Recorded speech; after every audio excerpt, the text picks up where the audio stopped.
नमस्कार दोस्तों, स्वागत है आपका हमारे YouTube चैनल जरधारी क्लासेस में। दोस्तों आज हम यहाँ पे सॉल्व करेंगे Uttarakhand DElEd previous year paper जो हुआ था 25 मई 2022 को। यहाँ पे हम कुल टोटल आज 100 क्वेश्चन सॉल्व करेंगे, 1 से लेके 50 तक हैं जीके के जो हम यहाँ पे सॉल्व करने वाले हैं। फिर हम करेंगे 151 से लेके 200 तक जो कि टीचिंग एप्टीट्यूड के हैं, ठीक है। और 51 से लेके 150 तक मैथ और रीजनिंग होती है 50-50 मार्क्स की, वो नेक्स्ट वीडियो में कराए जाएंगे। तो चलिए दोस्तों आज की वीडियो शुरू करते हैं। क्वेश्चन नंबर 1 है, किस भारतीय महिला हॉकी खिलाड़ी को वर्ष 2021 में उत्तराखंड तीलू रौतेली पुरस्कार से सम्मानित किया गया? आप यहाँ पे ऑप्शन पढ़ सकते हैं। 1 का जो राइट आंसर है वो है ऑप्शन सी, वंदना कटारिया को वर्ष 2021 में उत्तराखंड तीलू रौतेली पुरस्कार से सम्मानित किया गया था। और किसने किया था इनको सम्मानित? तो पुष्कर सिंह धामी जी ने वंदना कटारिया को ओलंपिक 2021 में शानदार प्रदर्शन के लिए इनको 25 लाख का चेक और इसके साथ ही उत्तराखंड तीलू रौतेली पुरस्कार से इनको सम्मानित किया गया। और कहाँ की रहने वाली हैं ये? तो ये रहने वाली हैं हरिद्वार की। क्वेश्चन नंबर 2 है, उत्तराखंड के कितने जिले अंतरराष्ट्रीय सीमा को स्पर्श करते हैं? तो यहाँ पे ऑप्शन है 3, 4, 5 और 6। तो 2 का जो राइट आंसर है वो है ऑप्शन नंबर सी। उत्तराखंड के कुल 5 जिले ऐसे हैं जो कि अंतरराष्ट्रीय सीमा को स्पर्श करते हैं। कौन कौन से हैं 5 जिले? तो 3 जिले CPU, चमोली हो गया, पिथौरागढ़ और उत्तरकाशी, ये तीनों जिले जो हैं ये चीन देश से अंतरराष्ट्रीय सीमा बनाते हैं। और 3 ही और कौन कौन से हैं? एक हो गया आपका चंपावत, दूसरा है उधम सिंह नगर और तीसरा पिथौरागढ़। ये तीनों किस देश से अंतरराष्ट्रीय सीमा बनाते हैं? तो ये बनाते हैं नेपाल से। और उत्तराखंड का मात्र एक ऐसा जिला है जो कि 2 देशों के साथ अंतरराष्ट्रीय सीमा बनाता है। वो कौन है? वो है आपका पिथौरागढ़। ये चीन से भी और नेपाल दोनों देशों से ये अंतरराष्ट्रीय सीमा बनाता है। क्वेश्चन नंबर 3 है, उत्तराखंड के प्रथम विधानसभा अध्यक्ष थे? तो 3 का जो राइट आंसर है वो है ऑप्शन ए, प्रकाश पंत जी उत्तराखंड के प्रथम विधानसभा अध्यक्ष थे। बात करें अगर वर्तमान की, तो वर्तमान में श्रीमती रितु खंडूरी जी विधानसभा अध्यक्षा हैं और ये उत्तराखंड की प्रथम महिला विधानसभा अध्यक्षा भी है। इसको भी आप नोट कर सकते हैं। क्वेश्चन नंबर 4 है, हाल ही में यूक्रेन के युद्धग्रस्त क्षेत्र में फंसे भारतीय नागरिकों की सुरक्षित वापसी के लिए चलाए गए अभियान का नाम क्या है? तो 4 का जो राइट आंसर है वो है option D, operation Ganga. Question number 5 है, भारत में निम्नलिखित में से किस फसल की खेती का क्षेत्रफल अधिकतम है? तो भारत में चावल की खेती का जो क्षेत्रफल है वो सबसे ज़्यादा है। 5 का राइट आंसर हो जाएगा ऑप्शन सी। क्वेश्चन नंबर 6 है, निम्नलिखित में से कौन खरीफ की फसल नहीं है? तो जो सरसों है दोस्तों ये खरीफ की फसल नहीं है, ये है रबी की फसल। इसका राइट आंसर हो जाएगा ऑप्शन बी। अगर बात करें रबी की फसल और खरीफ की फसल की, तो जो रबी की फसल होती है वो गेहूं हो गया, सरसों, जौ, आलू, चना, मटर, मसूर, ये सभी आते हैं रबी की फसल में। और खरीफ की फसल जो है, खरीफ की फसल में आपका चावल हो गया, ज्वार, बाजरा, मक्का, कपास, मूंगफली, जितनी भी चीज़ें ये गर्मी में होती है ये सभी आती है आपकी खरीफ की फसल में। क्वेश्चन नंबर 7 है, कौन सा शहर भारत की सिलिकॉन वैली कहलाता है? तो बेंगलुरु जो है वो भारत की सिलिकॉन वैली कहलाता है। तो क्वेश्चन नंबर 7 का राइट आंसर हो जाएगा ऑप्शन ए। क्वेश्चन नंबर 8 है, निम्नलिखित में से कौन भारत में बिजली उत्पादन का सबसे बड़ा स्रोत है? क्वेश्चन नंबर 8 का जो राइट आंसर है वो है ऑप्शन सी, ठीक है। थर्मल पावर जो है तापीय ऊर्जा संयंत्र जो है ये क्या है? बिजली उत्पादन का सबसे बड़ा स्रोत है अपने इंडिया में। दोस्तों डीएलएड के लिए हमने आपके लिए एक ई बुक बना रखी है जिसमें आपको 10 मॉडल पेपर और साथ ही साथ प्रीवियस ईयर पेपर उपलब्ध कराए गए हैं। अगर आपको वो ई बुक चाहिए तो डिस्क्रिप्शन में हमने लिंक दे रखा है, आप उस लिंक पे क्लिक करके हमारी ई बुक को डाउनलोड कर सकते हैं, या आप सीधे गूगल पे सर्च कर सकते हैं jardhariclasses.in, तो सबसे ऊपर आपको ये डीएलएड की ई बुक मिल जाएगी, आप उसको वहाँ से भी डाउनलोड कर सकते हैं। क्वेश्चन नंबर 9 है, भारत में विदेशी विनिमय संचय का रखरखाव किसके द्वारा किया जाता है? तो भारतीय रिजर्व बैंक के द्वारा भारत में विदेशी विनिमय संचय का रखरखाव किया जाता है। तो 9 का राइट आंसर हो जाएगा ऑप्शन ए, भारतीय रिजर्व बैंक। क्वेश्चन नंबर 10 है, भारत रत्न सम्मान प्राप्त करने वाली प्रथम महिला हैं? तो भारत रत्न सम्मान करने वाली प्रथम महिला है इंदिरा गांधी। तो 10 का राइट आंसर हो जाएगा ऑप्शन डी, इंदिरा गांधी। और दोस्तों वीडियो के अंत में आप जरूर बताइएगा कि आपको इन 100 क्वेश्चन में से कितने क्वेश्चन आ रहे हैं। क्वेश्चन नंबर 11 है, निम्न में से किस राज्य में फरवरी/मार्च 2022 में सामान्य विधानसभा चुनाव नहीं हुए? तो 11 का जो राइट आंसर है वो है ऑप्शन बी, मिजोरम में। ठीक है।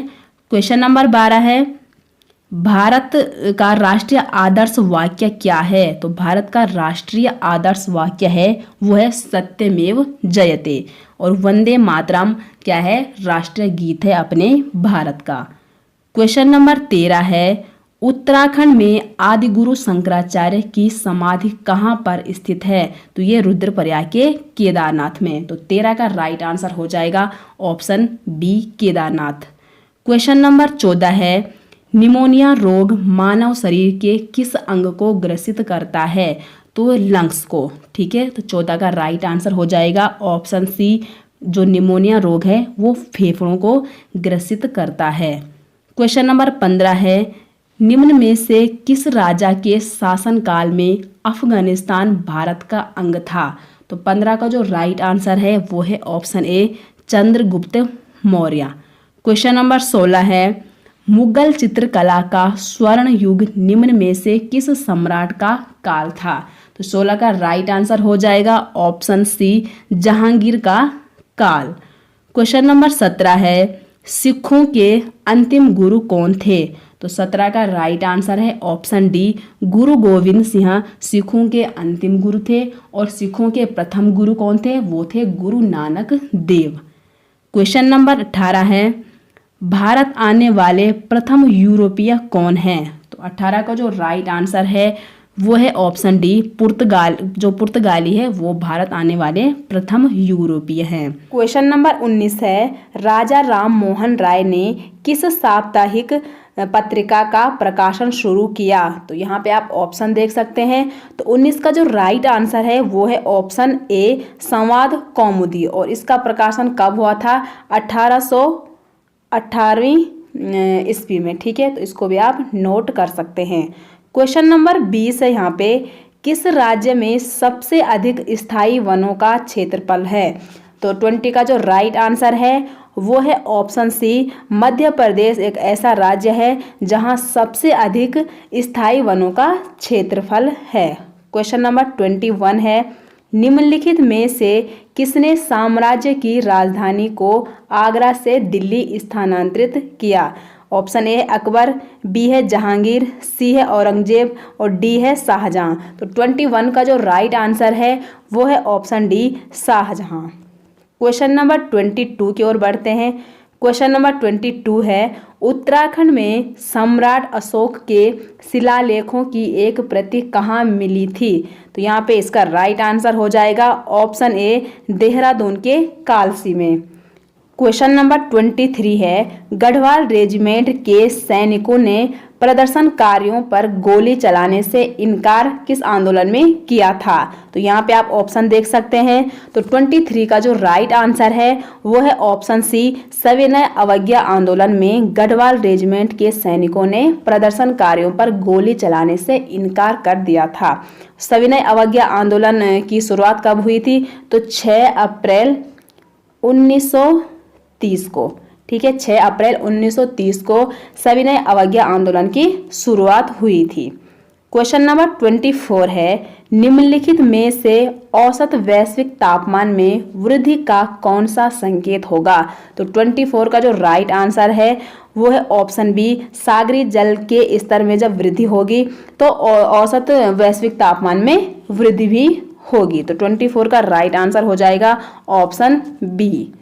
क्वेश्चन नंबर 25 है, रिएक्टर स्केल का प्रयोग किसे मापने के लिए किया जाता है? तो 25 का जो राइट आंसर है वो है ऑप्शन सी, भूकंप की तीव्रता को नापने वाला कौन सा स्केल है? वो है रिएक्टर स्केल। यहाँ पे ऑप्शन ए है वायु की आर्द्रता। तो वायु की आर्द्रता किससे मापी जाती है? तो वो मापी जाती है हाइग्रोमीटर से। बी है यहाँ पे वायु का वेग। तो वायु का वेग मापा जाता है एनीमोमीटर से, और तरल का घनत्व मापा जाता है एरियोमीटर या उसे कहते हैं हाइड्रोमीटर। इसको भी आप नोट कर सकते हैं। क्वेश्चन नंबर 26 है यहाँ पे, निम्नलिखित में से किस देश में अधिकतम संख्या में भाषाएं बोली जाती है? तो ये अपना इंडिया एक ऐसा देश है जहां सबसे ज़्यादा भाषाएं बोली जाती है। तो 26 का राइट आंसर हो जाएगा option A, Bharat.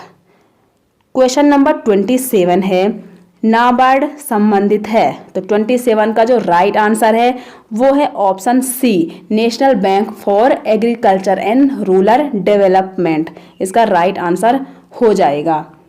Question number 28 है यहाँ पे, निम्न में से कौन सा युग्म सुमेलित नहीं है? तो यहाँ पे ऑप्शन ए है हवा महल, यहाँ पे दे रखा है उदयपुर। तो इसका जो राइट आंसर है वो है ऑप्शन ए, क्योंकि जो हवा महल है वो उदयपुर में नहीं है बल्कि वो जयपुर में स्थित है।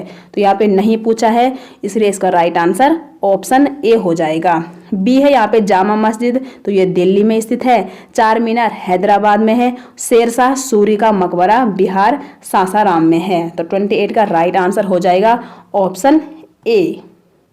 क्वेश्चन नंबर 29 है, सेक्युलरिज्म शब्द भारतीय संविधान की प्रस्तावना में डाला गया तो कौन से संशोधन द्वारा डाला गया? तो 42वें संशोधन। तो 29 का राइट आंसर हो जाएगा ऑप्शन बी। क्वेश्चन नंबर 30 है, भारत के संविधान का निम्नलिखित में से कौन सा अनुच्छेद समान नागरिक संहिता से संबंधित है? तो अनुच्छेद 44 इसका राइट आंसर हो जाएगा। ऑप्शन बी है यहाँ पे अनुच्छेद 46। तो अनुच्छेद 46 का संबंध किससे है? तो जितने भी एससी हो गया, एसटी और समाज में जितने भी कमजोर वर्ग हैं इनकी शैक्षणिक और आर्थिक हितों को प्रोत्साहन करना और साथ ही साथ इनका जो शोषण होता है उससे इनका सुरक्षा करना। क्वेश्चन नंबर 31 है, केंद्र सरकार का सर्वोच्च सिविल सेवक होता है। तो 31 का जो राइट आंसर है वो है आपका ऑप्शन डी, कैबिनेट सचिव। 32 है, संसद के 2 सत्रों के बीच अधिकतम अंतराल क्या हो सकता है? 32 का राइट आंसर है ऑप्शन डी, 6 महीने। केवल 6 महीने का ही अंतराल हो सकता है संसद के 2 सत्रों के बीच में। क्वेश्चन नंबर 33 है, संविधान के किस संशोधन में शिक्षा का अधिकार राइट टू एजुकेशन प्रदान करने वाला एक नया अनुच्छेद 21A सम्मिलित किया गया? तो 33 का राइट आंसर है वो है ऑप्शन ए, 86वें संशोधन द्वारा।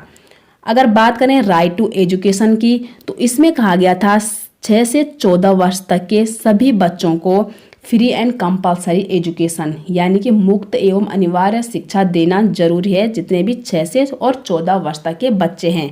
और जो डिसेबल बच्चे हैं, जो दिव्यांग बच्चे हैं, उनको 6 वर्ष से लेके 18 वर्ष तक free and compulsory education provide कराना। जो ये एक्ट है ये हुआ था आपका 2000, जो राइट टू एजुकेशन है ये 2009 में लोकसभा में पारित हुआ था और 1 अप्रैल 2010 को ये संपूर्ण पूरे देश में लागू हुआ था, केवल जम्मू कश्मीर को छोड़कर। तो लागू कब हुआ था और पारित कब हुआ था? तो 2009 में ये लोकसभा में पारित हुआ था और 1 अप्रैल 2010 को जम्मू कश्मीर को छोड़कर ये पूरे देश में लागू हुआ था, right to education act. Question number 34 है, ऑर्गेनिक भोजन मानव स्वास्थ्य के लिए श्रेष्ठतर माना गया है क्योंकि यह। तो 34 का आप यहाँ पे ऑप्शन पढ़ सकते हैं। विशेष रसायनों की सहायता से उगाया जाता है, नहीं। जो ऑर्गेनिक है तो विशेष रसायन इसमें नहीं आ सकते हैं। ऑप्शन बी है यह कृत्रिम उर्वरक और कीटनाशकों के उपयोग के बिना उगाया जाता है, तो इसलिए ये ऑर्गेनिक क्या होगा, भोजन होगा। तो 34 का right answer option B right होगा। क्वेश्चन नंबर 35 है निम्नलिखित में से कौन सा मानव विकास सूचकांक का घटक नहीं है। तो 35 का जो राइट आंसर है वो है ऑप्शन डी, स्वास्थ्य और पोषण HDI का घटक नहीं है। क्वेश्चन नंबर 36 है मुद्रास्फीति का कारण है। 36 का राइट आंसर है ऑप्शन डी, मुद्रा की आपूर्ति में वृद्धि ही मुद्रास्फीति का कारण है। क्वेश्चन नंबर 37 है निम्न में से किसमें ओजोन की अधिकतम सांद्रता पाई जाती है। तो 37 का राइट आंसर है ऑप्शन सी, समताप मंडल में ओजोन की अधिकतम सांद्रता पाई जाती है। क्वेश्चन नंबर 38 है भारत में सर्वाधिक जैव विविधता संपन्न क्षेत्र है, तो कौन सा है। तो 38 का राइट आंसर है वो है पश्चिमी घाट, इसका राइट आंसर हो जाएगा। क्वेश्चन नंबर 39 है भारत की सबसे लंबी अंतर्राष्ट्रीय सीमा किस देश के साथ है। तो बांग्लादेश के साथ है भारत की सबसे लंबी अंतर्राष्ट्रीय सीमा। तो 39 का राइट आंसर है ऑप्शन सी। क्वेश्चन नंबर 40 है निम्नलिखित में से कौन अम्लीय वर्षा का प्रमुख कारण है। तो 40 का राइट आंसर हो जाएगा ऑप्शन बी, नाइट्रोजन डाइऑक्साइड, इसका राइट आंसर है क्वेश्चन नंबर 40 का। क्वेश्चन नंबर 41 है योग दर्शन के प्रतिपादक हैं। तो योग दर्शन के प्रतिपादक कौन है, पतंजलि।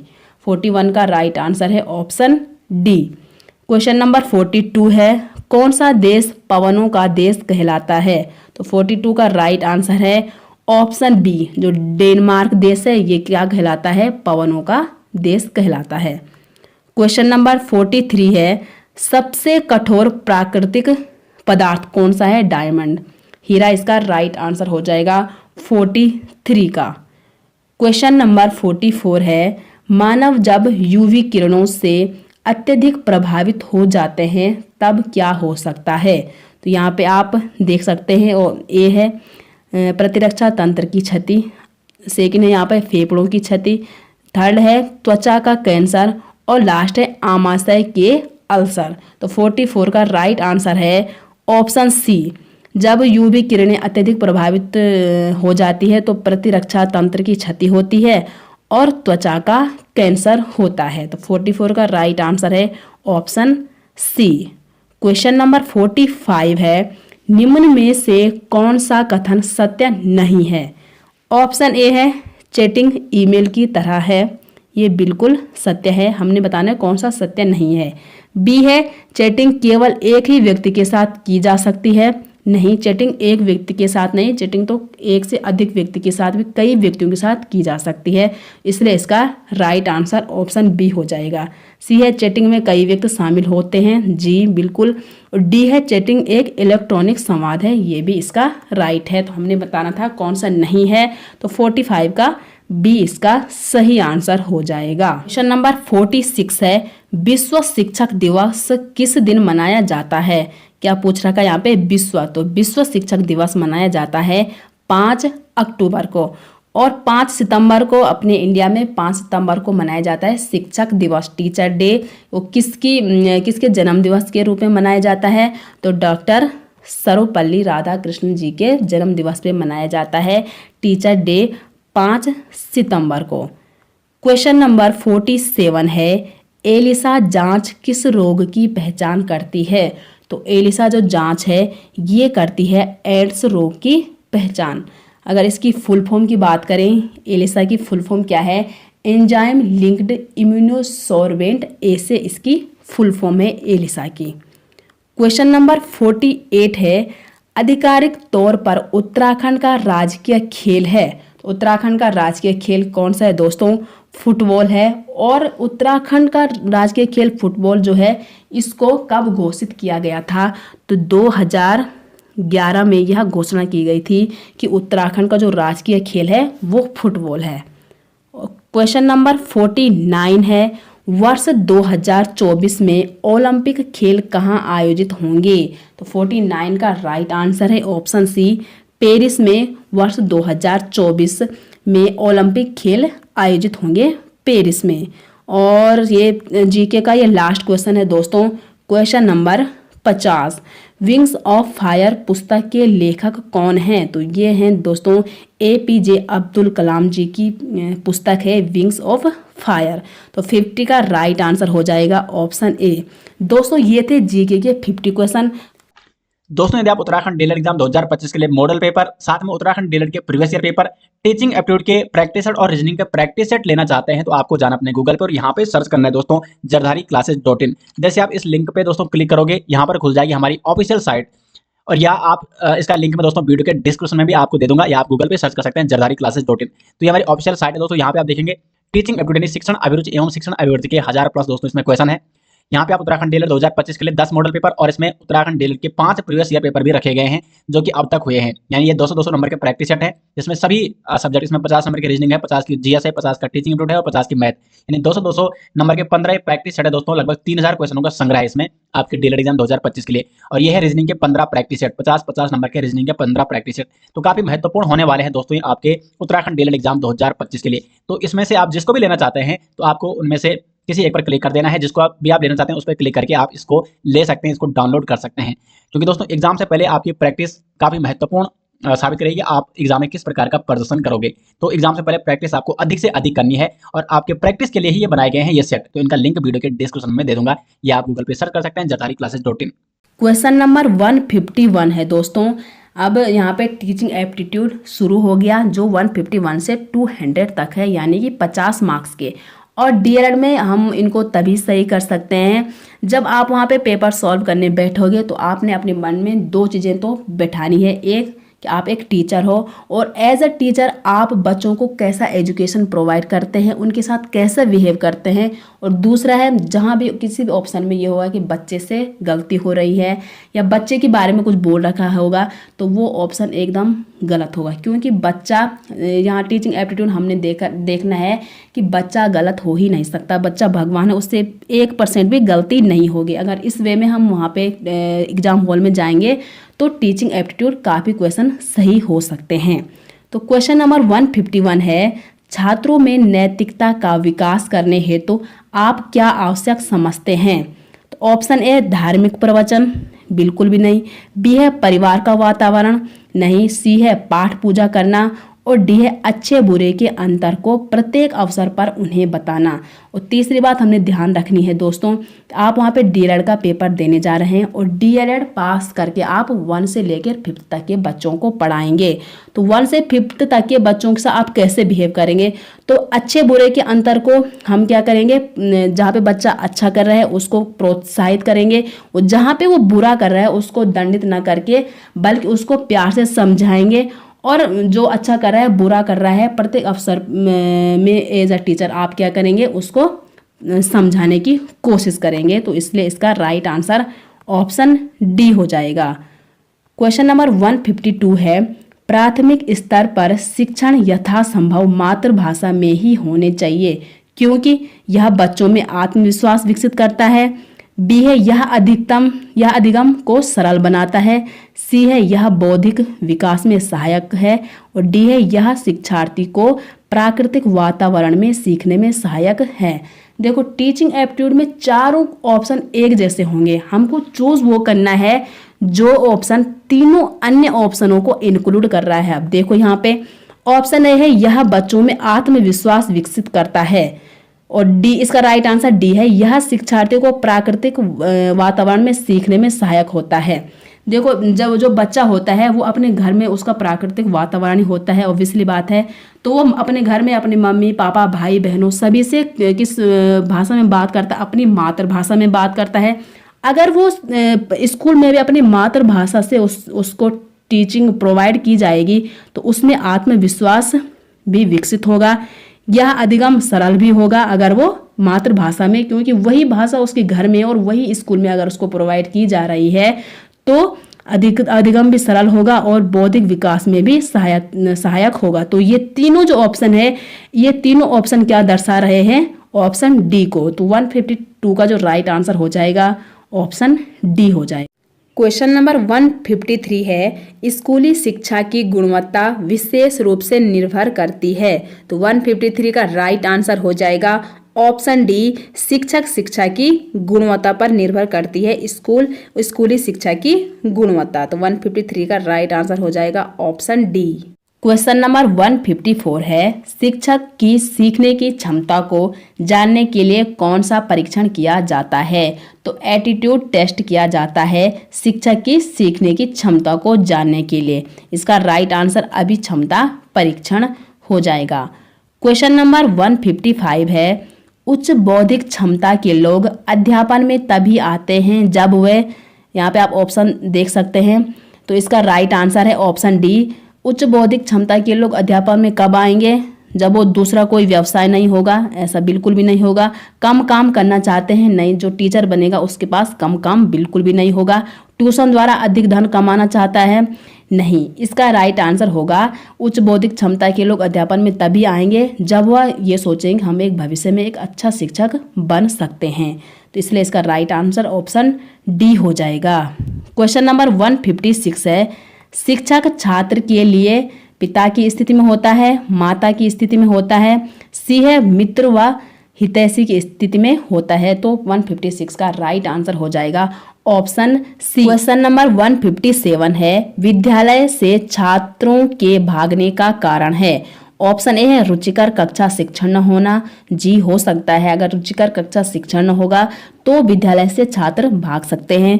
बी है छात्रों की शिक्षा में रुचि न होना, ये भी हो सकता है। सी है छात्रों को दंड, ये तो हो ही नहीं सकता। और डी है अध्यापकों का समस्या के प्रति उदासीन होना। तो 157 का राइट आंसर ऑप्शन डी है, क्योंकि ये ऑप्शन ए और बी दोनों इसमें इंक्लूड हो रहे हैं कि अध्यापक जब समस्या के प्रति उदासीन होंगे या जो समस्या है बच्चों की उसमें अगर एक्टिव ही नहीं होंगे, उसमें कोई एक्शन ही नहीं लेंगे तो कक्षा जो है, जो हमारा टीचिंग जो क्लास है वो रुचिकर भी नहीं होगी और छात्र उसमें रुचि तो बिल्कुल भी नहीं लेंगे, क्योंकि जब उनकी जो प्रॉब्लम है वो सॉल्व ही नहीं हो रही है। इसलिए इसका राइट आंसर ऑप्शन डी हो जाएगा। क्वेश्चन नंबर 158 है, कक्षा में तिरस्कृत बालक का संभावित व्यवहार होगा। तो 158 का राइट आंसर है ऑप्शन डी, नकारात्मक होगा। क्वेश्चन नंबर 159 है, नए नए अध्यापक की नाकामी के पीछे सबसे महत्वपूर्ण कारण है। तो यहाँ पे आप ऑप्शन देख सकते हैं। तो 159 का राइट आंसर है ऑप्शन ए, अंतर व्यक्तिगत संबंध की कमी। जब वो एक दूसरे के साथ, जब नया नया टीचर होगा तो एक दूसरे के साथ, चाहे वो टीचर हो चाहे वो छात्र हो, उनके साथ क्या होगा, इंटरेक्ट नहीं कर पाएगा। इसलिए क्या होगा, अध्यापक की नाकामी के पीछे सबसे महत्वपूर्ण कारण यही होगा। क्वेश्चन नंबर 160 है, यहाँ पे अध्यापक को, ऑप्शन ए है अध्यापन आरंभ करने से पूर्व पाठ का परिचय कराना चाहिए। बी है अपनी भाषा में दक्ष होना चाहिए।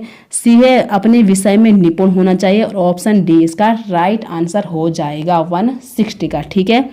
क्वेश्चन नंबर 163 है, यदि कोई छात्र कक्षा में बेहोश हो जाता है तो आप सबसे पहले क्या करेंगे। ऑप्शन ए है प्रधानाचार्य के कार्यालय की ओर दौड़ेंगे और सहायता के लिए कहेंगे, ये नहीं हो सकता। बी है बच्चे के माता पिता को सूचित करेंगे और उनकी प्रतीक्षा करेंगे। ये क्वेश्चन भी सेम वही है जो ऊपर में था, बस क्वेश्चन का पूछने का ढंग थोड़ा अलग है। ऑप्शन सी है उससे प्राथमिक चिकित्सा देंगे तथा किसी निकट के डॉक्टर से संपर्क करेंगे। इसका राइट आंसर ऑप्शन सी होगा। और डी है उस लड़के को घर भेजेंगे तथा प्रबंध करेंगे। ये तीनों जो ऑप्शन है ये एक जैसे हैं और यहाँ पे डिफरेंट कौन है, ऑप्शन सी है। ठीक है।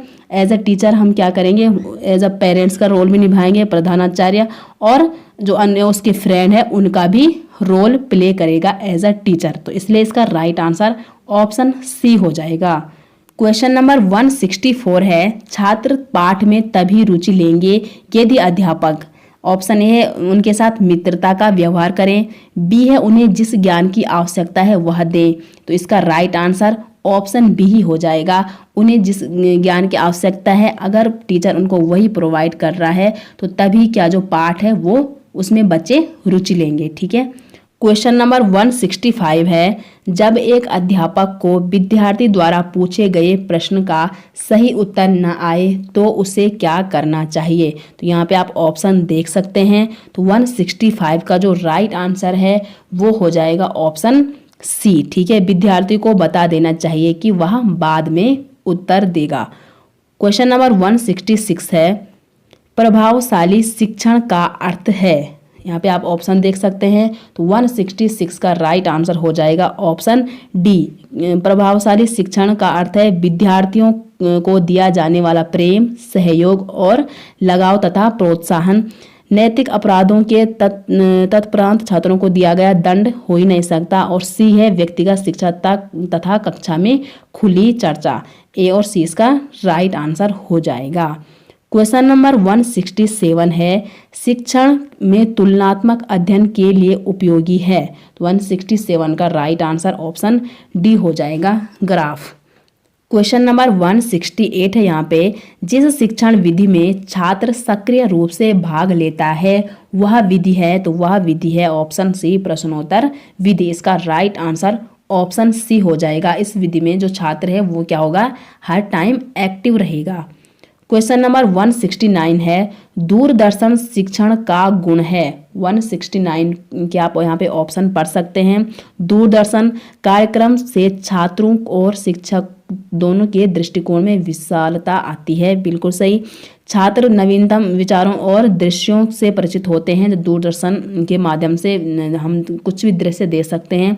सी है, दूरदर्शन कार्यक्रम राष्ट्रीय शिक्षा में एकता लाते हैं। तो ये तीनों ऑप्शन यहाँ पे राइट लग रहे हैं, इसलिए 169 का ऑप्शन डी उपयुक्त सभी इसका सही आंसर हो जाएगा। क्वेश्चन नंबर 170 है, शिक्षण की उत्तम प्रणाली वह है जिसमें अध्यापक और छात्र दोनों प्रश्न पूछे। अर्थात अध्यापक और छात्र, कोई भी कक्षा जिसमें अध्यापक और छात्र दोनों ही एक्टिव हैं वह सबसे बेस्ट शिक्षण प्रणाली होगी। तो इसलिए 170 का राइट आंसर ऑप्शन डी हो जाएगा। इसमें वो दोनों क्या है, एक्टिव है। क्वेश्चन नंबर 171 है, शिक्षण व्यवसाय में शिक्षण की सफलता के लिए क्या महत्वपूर्ण है। तो 171 का राइट आंसर हो जाएगा ऑप्शन बी, शिक्षक की कुशलता। क्वेश्चन नंबर 172 है, कक्षा कार्य की विधियों में परिवर्तन लाने के लिए अध्यापक में कौन से 2 गुण होने चाहिए। तो 172 का राइट आंसर है ऑप्शन डी। ठीक है, एक्सपर्टीज और एक्सपीरियंस, विशेषज्ञता और अनुभव अगर दोनों होंगे तो कक्षा कार्य में विधियों में परिवर्तन एक अध्यापक ला सकता है। क्वेश्चन नंबर 173 है, यदि कथन सभी छात्र बुद्धिमान हैं सत्य है तो निम्नलिखित में से कौन से कथन सही नहीं है पूछा है। तो यहाँ पे आप ऑप्शन पढ़ सकते हैं। तो 173 का जो राइट आंसर है वो है यहाँ पे ऑप्शन बी, कोई छात्र बुद्धिमान नहीं है। और यहाँ पे थर्ड है, कुछ छात्र बुद्धिमान हैं। तो 173 का राइट आंसर है ऑप्शन बी। क्वेश्चन नंबर 174 है, शिक्षक छात्र संबंधों के संदर्भ में निम्नलिखित में से कौन सी बात सही है। तो यहाँ पे आप ऑप्शन देख सकते हैं। तो 174 का जो राइट आंसर है वो है ऑप्शन सी, श्रद्धापूर्ण तथा सम्मानपूर्ण जब बिहेव होगा तभी शिक्षक और छात्र का जो संबंध होगा वो सबसे अच्छा होगा। क्वेश्चन नंबर 175 है, एक सजीव कक्षा में स्थिति में यह हो सकता है। एक सजीव कक्षा की स्थिति में यह हो सकता है कि 175 का राइट आंसर ऑप्शन सी, क्योंकि ऑप्शन ए समय समय पर हंसी के फारे उड़े नहीं, समय समय पर भयंकर हंस रहे हैं तो दूसरी कक्षा भी डिस्टर्ब हो सकती है। बी है, संपूर्ण शांत रहें। कोई भी कक्षा अगर शांत है इसका मतलब वहाँ ना टीचर एक्टिव है और ना ही स्टूडेंट एक्टिव है। और डी है, छात्रों में जोर जोर से वाद विवाद हो, इसका मतलब वहाँ जो टीचर है वो बच्चों को पढ़ा नहीं रहा या टीचर एक्टिव नहीं है कि बच्चों में हर बार वाद विवाद हो रहा है। इसलिए 175 का राइट आंसर ऑप्शन सी है। क्वेश्चन नंबर 176 है, यदि कोई अभिभावक अपने बालक की परीक्षा में किसी प्रकार का भेदभाव अथवा पक्षपात करने के लिए कहे तो अध्यापक को चाहिए कि उसकी सहायता करने का प्रयत्न करे। बी है, उससे कहे कि वह फिर ऐसा कभी ना कहे। नॉर्मल से कहेगा तो वो दोबारा भी जरूर ऐसा कहने की कोशिश करेगा। सी है नम्रता तथा दृढ़ता के साथ ऐसा करने से मना करें। अगर वो प्यार से समझाएं और दृढ़ता के साथ ऐसा बोलें कि दोबारा ऐसी गलती ना करना, तो जो वो पेरेंट्स हैं, वो पिता है, वो दोबारा ऐसी गलती करने के लिए कभी नहीं आएगा। और डी है कठोरता से उसे वहाँ से चले जाने के लिए कहे तो एज अ टीचर हम ये भी नहीं कर सकते हैं। तो 176 का जो राइट आंसर है वो है ऑप्शन सी, नम्रता और दृढ़ता दोनों गुण जिस टीचर में होंगे वही सबसे बेस्ट होगा। क्वेश्चन नंबर 177 है, एक छात्र यह जानना चाहता है कि वह एक विशिष्ट रोजगार में अच्छा प्रदर्शन करेगा। इसका पूर्वानुमान लगाने के लिए निम्नलिखित में से किस उपकरण का प्रयोग किया जाएगा। तो 177 का राइट आंसर हो जाएगा ऑप्शन बी, अभियोगिता परीक्षण इसका राइट आंसर हो जाएगा। क्वेश्चन नंबर 178 है, एक स्कूल शिक्षक श्री पटेल ने अपने छात्रों की सहायता से एक पाठ्यक्रम प्रतिमान विकसित किया। आने वाले वर्षों में यह प्रतिमान इतना लोकप्रिय हो गया कि धीरे धीरे जनपदों, राज्य तथा देश के सभी स्कूलों ने इस प्रतिमान को लागू कर दिया। यह उदाहरण है, तो ऑप्शन ए है प्रदर्शन प्रतिमान का, तो इसका राइट आंसर ऑप्शन ए ही हो जाएगा कि जो टीचर है उन्होंने एक अच्छा प्रदर्शन किया। ठीक है, तो इसका राइट आंसर ऑप्शन ए प्रदर्शन प्रतिमान का। क्वेश्चन नंबर 179 है, निम्नलिखित में से क्या समावेशी शिक्षा का तत्व नहीं है। तो समावेशी शिक्षा क्या है, सबके लिए समान एजुकेशन, समान बिहेवियर, मतलब कोई भी भेदभाव नहीं करना, समावेशी शिक्षा वही है। ठीक है, तो ऑप्शन ए है विविधता के प्रति सम्मान, इसका राइट है। विविधता के प्रति जो भी प्रत्येक बालक में क्या है डिफरेंट होता है, तो उसके प्रति टीचर को क्या सम्मान करना चाहिए प्रत्येक छात्र के प्रति। बी है शून्य अस्वीकृति, इसका ये भी सही है। सी है सहयोग करना चाहिए और डी है विशेष वर्ग स्थापन, इसका राइट आंसर नहीं पूछा है ना, तो इसका राइट आंसर ऑप्शन डी हो जाएगा 179 का। क्वेश्चन नंबर 180 है, पाठ्यक्रम विकास में जमीनी प्रतिमान में निर्णय कौन लेता है। तो 180 का राइट आंसर है ऑप्शन डी, कौन लेता है, अध्यापक लेता है। क्वेश्चन नंबर 181 है, एक शिक्षक विद्यार्थियों के साथ परिचर्चा आयोजित करता है और उन्हें शिक्षा के उच्चतर माध्यम स्तर पर उपयुक्त विषय का चयन करने में समर्थ बनाता है। इस प्रकार के निर्देशन को कहा जाता है, तो इसको कहा जाता है शैक्षणिक निर्देशन। इसका राइट आंसर 181 का हो जाएगा ऑप्शन सी। क्वेश्चन नंबर 182 है, प्रक्षेपित माध्यम वर्ग के अंतर्गत सम्मिलित शिक्षण सामग्री है। तो 182 का राइट आंसर हो जाएगा option C, film. Question number 183 है, दृश्य सहायक सामग्री का एक उदाहरण है। तो दृश्य सहायक सामग्री का एक उदाहरण है यहाँ पे प्लेनेट बोर्ड, इसका राइट आंसर ऑप्शन ए हो जाएगा।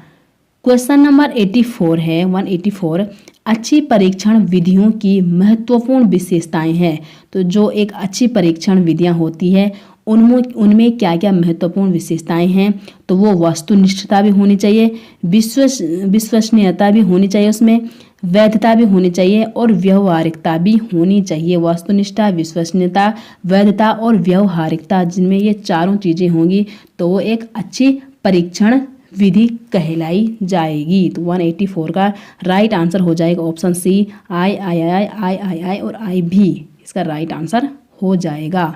क्वेश्चन नंबर 185 है, शिक्षण के सबसे महत्वपूर्ण उद्देश्य हैं ज्ञानात्मक, भावात्मक और क्रियात्मक। ये तीनों क्या हैं, शिक्षण के सबसे महत्वपूर्ण उद्देश्य हैं। तो 185 का राइट आंसर हो जाएगा ऑप्शन डी हो जाएगा। क्वेश्चन नंबर 186 है, शिक्षण का नियोजन करने के लिए शिक्षक को कौन सी क्रियाएं करनी होती हैं। तो 186 का राइट आंसर है, देखो कार्य विश्लेषण भी करना चाहिए, शिक्षण उद्देश्यों की पहचान होना अनिवार्य है और सी है अधिगम उद्देश्यों को लिखना भी, पहचानना और उनको विश्लेषण भी करना, इसलिए इसका राइट आंसर हो जाएगा 186 का ऑप्शन डी। क्वेश्चन नंबर 187 है, कहानी कथन प्रविधि के संबंध में निम्नलिखित में से कौन सा बिंदु सही नहीं है। ऑप्शन ए है कहानी की भाषा शैली विषय वस्तु सरल होनी चाहिए, रोचक होनी चाहिए और प्रवाहमय होनी चाहिए, तो ये तो सही है। बी है कहानी कहने का ढंग स्पष्ट और आकर्षक दोनों होना चाहिए, तभी बच्चे उसमें क्या इंटरेस्ट लेंगे। सी है कहानी को पढ़कर सुनाना उपयुक्त नहीं, ये भी सही है कि कहानी को हम सीधा पढ़ रहे हैं और उसका अर्थ ही नहीं बता रहे तो वो उपयुक्त नहीं कही जाएगी। ऑप्शन डी है कहानी लंबी होनी चाहिए, तो ये मैटर नहीं करता कि कहानी लंबी है कि छोटी है, ये मैटर करता है कि कहानी सरल है, रोचक है, प्रवाहमय है, आकर्षक है। ठीक है, तो इसलिए 187 का राइट आंसर ऑप्शन डी हो जाएगा। पूछा है कि नहीं है तो कहानी लंबी हो छोटी हो ये मैटर नहीं करता। क्वेश्चन नंबर 188 है प्रश्न पूछते समय किन बिंदुओं पर विशेष ध्यान देना चाहिए। तो ऑप्शन यहाँ पे दे रखा है प्रश्नों का वितरण कक्षा के सभी छात्रों के लिए समान रूप से होना चाहिए, बिल्कुल होना चाहिए, भेदभाव नहीं होना चाहिए। बी है प्रश्नों की पुनरावृत्ति नहीं होनी चाहिए, बिल्कुल सही। सी है प्रश्न पूछने के ढंग में विविधता होनी चाहिए। तो 188 का जो राइट आंसर है वो है ऑप्शन डी। फर्स्ट भी राइट है, सेकंड भी राइट है और थर्ड भी, तीनों ये राइट हैं, इसलिए इसका राइट आंसर हो जाएगा ऑप्शन डी। क्वेश्चन नंबर 189 है निम्नलिखित में से कौन सी शिक्षण प्रविधि नहीं है। तो 189 का जो राइट आंसर है वो है ऑप्शन सी मूल्यांकन प्रविधि। ठीक है, क्वेश्चन नंबर 190 है यहाँ पे शिक्षण का सर्वाधिक अपेक्षित उद्देश्य होता है। तो ऑप्शन ए है छात्रों के व्यवहार में वांछनीय परिवर्तन ही होता है। छात्रों के व्यवहार में अगर परिवर्तन होगा वही क्या कहलाता है, अधिगम या शिक्षण। ऑप्शन बी है छात्रों के संपूर्ण व्यक्तित्व का विकास। सी है छात्रों के चरित्र का निर्माण और डी है एक उपयुक्त नौकरी। तो ये सभी क्या है, एक अगर छात्रों के व्यवहार में वांछनीय परिवर्तन होगा तो ये तीनों खुद ही उसमें इंक्लूड हो जाएंगे। क्वेश्चन नंबर 191 है निम्नलिखित में से कौन सी एक धीमी गति से सीखने वाले छात्र की विशेषता नहीं है। 191 का राइट आंसर है ऑप्शन सी अमूर्त सोच। ठीक है, क्वेश्चन नंबर 192 है क्षेत्र अध्ययन किन परिस्थितियों से संबंधित होता है। क्षेत्र अध्ययन किन परिस्थितियों से संबंधित होता है, तो ये होता है वास्तविक जीवन की स्थितियों से। इसका राइट आंसर 192 का हो जाएगा ऑप्शन ए। क्वेश्चन नंबर 193 है निम्नलिखित में से कौन सा कथन प्रभावी शिक्षण के संदर्भ में सर्वाधिक उचित है। तो 193 का राइट आंसर हो जाएगा ऑप्शन सी शिक्षकों द्वारा छात्रों को सिखाना और समझाना। क्वेश्चन नंबर 194 है एक शिक्षक का मूल कर्तव्य है छात्रों के बौद्धिक स्तर को बढ़ाना, हो सकता है। बी है छात्रों के भौतिक स्तर को सुधारना। सी है छात्रों के बहुमुखी विकास की सहायता करना और डी है छात्रों के मूल्य प्रणाली का आत्मसात करवाना। देखो ये भी सही है, ये भी सही है और ये तीनों भी सही हैं, लेकिन ये तीनों देखो छात्रों के बहुमुखी मतलब उसका सर्वांगीण विकास। ठीक है, तो सर्वांगीण विकास छात्र का कब होगा, बौद्धिक स्तर से होगा, तो वो भी सर्वांगीण, भौतिक और मूल्य प्रणाली, तो ये तीनों जब मिलेंगे तो छात्र का सर्वांगीण विकास होगा, इसलिए इसका राइट आंसर ऑप्शन सी हो जाएगा। क्वेश्चन नंबर 195 है निम्न में से कौन सा अधिक परस्पर संवादात्मक और छात्र केंद्रित है। तो 195 का जो राइट आंसर है वो है समूह चर्चा। ठीक है, कन्वर्जेशन जब होगी ग्रुप में तो यही सबसे बेस्ट होगा कि छात्र तब क्या करेंगे, एक दूसरे से क्वेश्चन आंसर कर सकेंगे। ये क्या होगी, चाइल्ड सेंटर एजुकेशन भी कही जाएगी जब ग्रुप में डिस्कशन होगा। क्वेश्चन नंबर 196 है किसी छात्र के अभिभावक कभी भी आपसे मिलने के लिए विद्यालय नहीं आते हैं, एक शिक्षक होने के नाते आप क्या करोगे। छात्र पर ध्यान नहीं देंगे, बी है अभिभावक को एक पत्र लिखेंगे, सी है यदि संभव हो तो अभिभावक से मिलने स्वयं जाएंगे।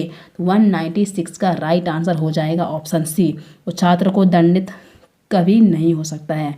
197 है एक शिक्षक कक्षा में प्रश्न पूछता है, इसका मुख्य उद्देश्य होता है। तो 97 का राइट आंसर हो जाता है छात्रों का ध्यान आकर्षित करने के लिए एक शिक्षक कक्षा में प्रश्न पूछता है। क्वेश्चन नंबर 198 है, यदि छात्र कक्षा में रुचि नहीं ले रहे हैं तो एक शिक्षक होने के नाते आप क्या करोगे? ऑप्शन ए है उन्हें अनदेखा करेंगे, नहीं। बी है कक्षा छोड़ देंगे, सी है उन्हें ध्यान देने के लिए कहेंगे और डी है शिक्षण पद्धति की समीक्षा करेंगे। जब शिक्षक अपनी शिक्षण पद्धति की समीक्षा करेगा, कहाँ पे वो त्रुटि कर रहा है, तो जो स्टूडेंट है वो उनकी कक्षा में जरूर रुचि लेंगे। इसलिए 198 का राइट आंसर ऑप्शन डी हो जाएगा। क्वेश्चन नंबर 199 है, प्रायः वे शिक्षक छात्रों के बीच लोकप्रिय होते हैं जो कि, तो इसका राइट आंसर हो जाएगा ऑप्शन बी, उनकी समस्याओं के समाधान में जो सहायता करता है वही स्टूडेंट के फेवरेट टीचर होते हैं। क्वेश्चन नंबर और आज की वीडियो का ये लास्ट क्वेश्चन है दोस्तों, क्वेश्चन नंबर 200, किसी बच्चे के लिए समाजीकरण का प्रथम स्रोत क्या है? तो 200 है, इसका राइट आंसर हो जाएगा ऑप्शन ए। ठीक है, समाजीकरण का प्रथम स्रोत क्या है? परिवार है। और अगर यहाँ पे होता है कि समाजीकरण का द्वितीय स्रोत क्या है, तो ये विद्यालय हो गया, तुम्हारा मीडिया हो गया, वो सब उसमें इंक्लूड हैं। तो इसका राइट आंसर ऑप्शन ए हो जाएगा। और ये थी दोस्तों आज की वीडियो। आशा करते हैं आपको ये पसंद आती है तो वीडियो को लाइक करें, शेयर करें और अगर यूट्यूब चैनल में नए आए हैं तो यूट्यूब चैनल को जरूर सब्सक्राइब करें। मिलते हैं दोस्तों नेक्स्ट वीडियो के साथ, तब तक के लिए धन्यवाद। दोस्तों यदि आप उत्तराखंड डीलर एग्जाम 2025 के लिए मॉडल पेपर, साथ में उत्तराखंड डीलर के previous year paper, teaching aptitude के प्रैक्टिस सेट और रीजनिंग के प्रैक्टिस सेट लेना चाहते हैं तो आपको जाना अपने गूगल पर और यहाँ पे सर्च करना है दोस्तों jardhari-classes.in। जैसे आप इस लिंक पे दोस्तों क्लिक करोगे, यहाँ पर खुल जाएगी हमारी ऑफिशियल साइट, और या आप इसका लिंक मैं दोस्तों वीडियो के डिस्क्रिप्शन में भी आपको दे दूंगा, या आप गूगल पे सर्च कर सकते हैं jardhari-classes.in। तो ये हमारी ऑफिशियल साइट है दोस्तों। यहाँ पे आप देखेंगे टीचिंग एप्टीट्यूड शिक्षण अभिरुचि एवं शिक्षण अभिवृद्धि के 1000+ दोस्तों इसमें क्वेश्चन है। यहाँ पे आप उत्तराखंड डीलर 2025 के लिए 10 मॉडल पेपर और इसमें उत्तराखंड डीलर के 5 प्रीवियस ईयर पेपर भी रखे गए हैं जो कि अब तक हुए हैं। यानी ये 200-200 नंबर के प्रैक्टिस सेट है, जिसमें सभी सब्जेक्ट, इसमें 50 नंबर की रीजनिंग है, 50 की जीएस है, 50 का टीचिंग एप्टीट्यूड है और 50 की मैथ, यानी 200-200 नंबर के 15 प्रैक्टिस सेट है दोस्तों। लगभग 3000 क्वेश्चनों का संग्रह है इसमें आपके डीलर एग्जाम 2025 के लिए। और ये है रीजनिंग के 15 प्रैक्टिस सेट, 50-50 नंबर के रीजनिंग के 15 प्रैक्टिस सेट। तो काफी महत्वपूर्ण होने वाले हैं दोस्तों आपके उत्तराखंड डीलर एग्जाम 2025 के लिए। तो इसमें से आप जिसको भी लेना चाहते हैं तो आपको उनमें से किसी एक पर क्लिक कर देना है, जिसको आप लेना चाहते हैं उस पर क्लिक करके आप इसको ले सकते हैं, इसको डाउनलोड कर सकते हैं। क्योंकि दोस्तों एग्जाम से पहले आपकी प्रैक्टिस काफी महत्वपूर्ण साबित करेगी, आप एग्जाम में किस प्रकार का प्रदर्शन करोगे। तो एग्जाम से पहले प्रैक्टिस आपको अधिक से अधिक करनी है और आपके प्रैक्टिस के लिए ही ये बनाए गए हैं ये सेट। तो इनका लिंक वीडियो के डिस्क्रिप्शन में दे दूंगा, या आप गूगल पे सर्च कर सकते हैं jardhari-classes.in।